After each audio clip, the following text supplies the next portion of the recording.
আসসালামু আলাইকুম সুপ্রিয় শিক্ষার্থীবৃন্দ। অন্যান্য ক্লাসের মতো আজকে আমি অধ্যায় 11 জীবের প্রজনন এই অধ্যায় নিয়ে আজকে আমরা 100টি এমসিকিউ সলভ করব।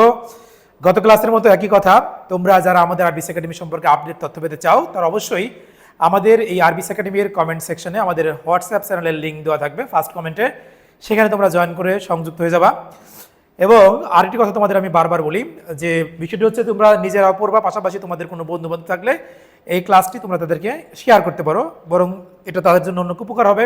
পাশাপাশি যারা আমাদের এই আরবিস একাডেমির ইউটিউব চ্যানেলে ক্লাসগুলো ধরে একটা বরাবরই একটা একদম সেম কথা, উদ্দেশ্য হচ্ছে যারা আমাদের কাছে অফলাইনে পড়ার যাদের সম্ভব না দূরত্বের কারণে, তারা অনলাইনে এমসিকিউগুলো সলভ করলে তাদের পরীক্ষায় দেখা যাবে যে 100% এমসিকিউই আমাদের এই আলোচনা এবং ব্যাখ্যার ভিতর থেকে পরীক্ষায় কমন থাকে।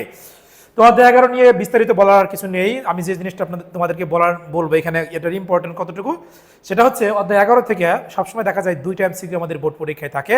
সেই হিসেবে অন্যান্য অধ্যায়ের তুলনায় অধ্যায় 11